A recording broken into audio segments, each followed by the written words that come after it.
Hello, this is Faith and Books, and I am, as part of my nonfiction November, I am reading The Earth User's Guide to Permaculture to try and teach myself more about permaculture in depth because I have started the hobby of gardening, and I'm trying to do it in a permaculture way.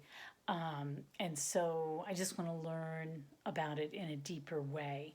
Um, it's different from your traditional gardening because it looks at things differently. It looks at sustainability, and it's permaculture is a combination of the two words permanent and then agriculture. So it deals more with perennials and just working with enclosed systems, cycles.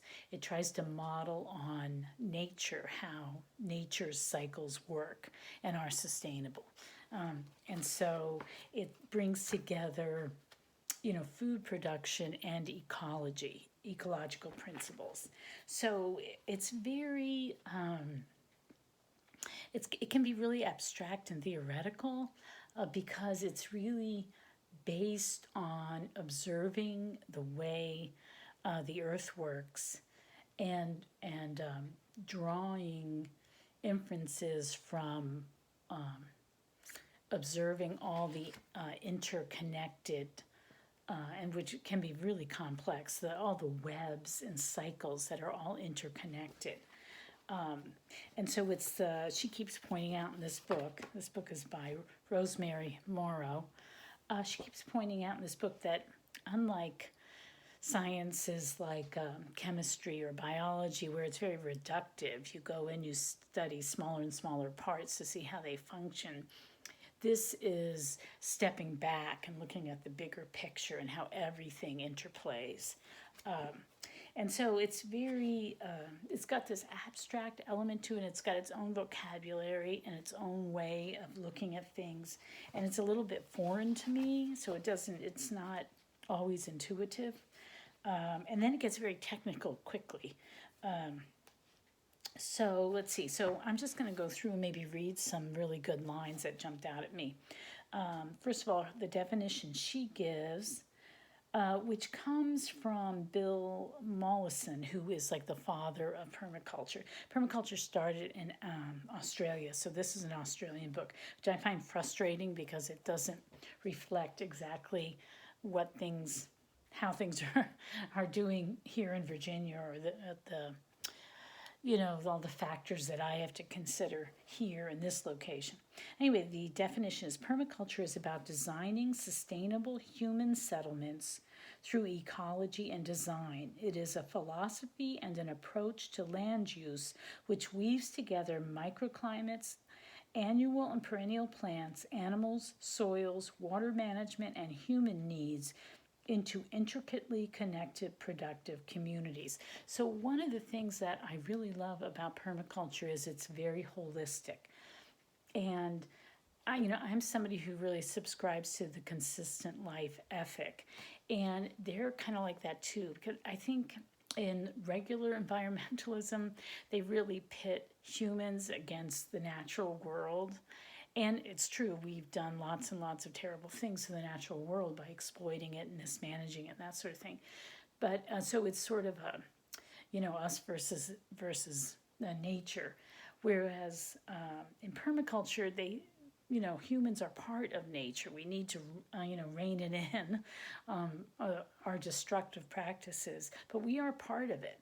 And so their solution is to not see us as the enemy, but to see us as how can we better become integral parts. We've alienated ourselves from the natural world. How can we better integrate ourselves back to become more sustainable, right? So we need to reconnect. And so it's not hostile to humans. It just thinks humans need to behave better, I love this opening graph that she has. I don't know if you can really see it, but it says, in the center, it says care for the earth, care for people, redistribute surplus. And then on the outside, she's got all these different elements: old growth and natural forest, our atmosphere, heritage food plants. Let's see if I can read all this. All people and cultures. So it really extends to the human ecology, all fresh, rare breeds from farm stock, all freshwater and marine systems, wildlife and endangered species. So I just love that the humanity of it. You can love nature and still be and still feel a warm, loyalty to humanity too. It's not either or. It's not a false dichotomy, because of course whatever happens to the earth will eventually happen to us, right? So I mean, it's coming back to bite us, right? Our recklessness and our quest for domination and exploitation. So I really like the attitude that it has. So anyway, here's some more quotes. Why practice permaculture? For you, permaculture can be the creative alternative that our society is not offering. It opens doors to a simpler, better quality life, and it is empowering because anyone can do it. There are no barriers of age, sex, religion, education, or culture. The act of working closely with the earth and taking responsibility for how you treat it gives you greater and greater rewards as you respond to the positive environmental changes. I'm just reading stuff that I underlined as I read. Let's see, under understanding patterns. Pattern language is basic to the study of permaculture. All life exists within patterns of birth, growth, and decay. Let's see, what else did I underline? Because of patterns, life perpetuates itself and exists sustainably. For example, the pattern of ocean currents bringing changes of seasons, the pattern of fruit ripening and seed scatter. Nature is a repetitive series of time and space patterns. Let's see, all patterns have mathematical relationships. They start getting into the math, and that really loses me because I'm not very good at that sort of thing. All patterns in nature have a time component. That is, they're a sequence of events. Then they can also have a dimensional element. And then in each chapter, she summarizes by these little bullet points. So it's our ethical task is to appreciate patterns, achieve a harmonious resolution of problems, increase and protect resources, achieve specific design outcomes. Our permaculture design aims are to work within patterns that already exist, impose patterns to achieve specific results, understand and use edge effects where two ecosystems or microclimates meet. So they're really into creating that because those are the most productive areas in nature. So if you want food production, you want to establish edges like that. They call them ecotones, where two microclimates or two ecosystems meet. Manipulate the flow of air and water. Understand time as a dimension of patterns.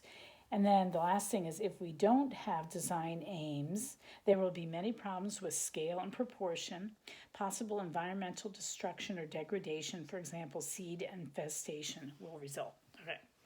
So anyway, and then she's got all sorts of lovely graphs about how you would apply this. Like, for one thing is they're really into curvy edges because you get more edge if you curve. And nature does that. And so you get more, you can grow more stuff if you do that. Let's see, what else? Okay, and then she wants, in the book, she really wants you to keep a journal. And I started to, but I haven't been very good at it. In fact, I didn't finish enough of this book. I meant to read the first 7 chapters, and I only got halfway through the 5th chapter or the 4th chapter. Because it's on water, and that gets really technical, and it's dealing with lots of issues that don't apply to my own backyard, and so it's hard for me. I just wasn't maintaining focus. Anyway, chapter 2 is permaculture's ethical underpinnings. Now, I said I was going to be under 10 minutes, so I might just stop. But what I love about the ethical underpinnings is that it just jives completely with my whole worldview, my consistent life ethic. care for people, care for the earth, redistribute a surplus, like that graph said. Let's see, what else do I want to go? Oh, and it just has all these really nice charts where she breaks it down. Basic position, work with nature, not against it. Value edges and marginal and small. See solutions inherent in problems. Produce no waste. Value people and their skills and work. Respect for all life. I love that. Use public transport and renewable fuels. Reduce your ecological footprint. So she goes into how to figure out your footprint, and to think, just to think of the big picture, how everything you do affects the earth, but in a creative way, so that you can really, creatively problem solve. And at the same time, it's kind of like minimalism or something. At the same time, you're actually improving the quality of your own life, because you're living more deeply, you're living more intentionally, and you're trying to generate good consequences from your behavior. So it's sort of more other-centered, and that's naturally going to make life richer. We get very claustrophobic just thinking about ourselves, and you can get very narrow and sort of trapped by your own emotions and impulses and that sort of thing. So, all right, so that's all I'm going to do now. It's really neat. It's a really neat. I'm 11:27, so I'm not. Here's my first report, and I'm not following my own rules. Anyway, I will try to read more. I'm not going to guarantee how much, and then maybe I'll do a more organized report next weekend. All right, take care. Bye-bye.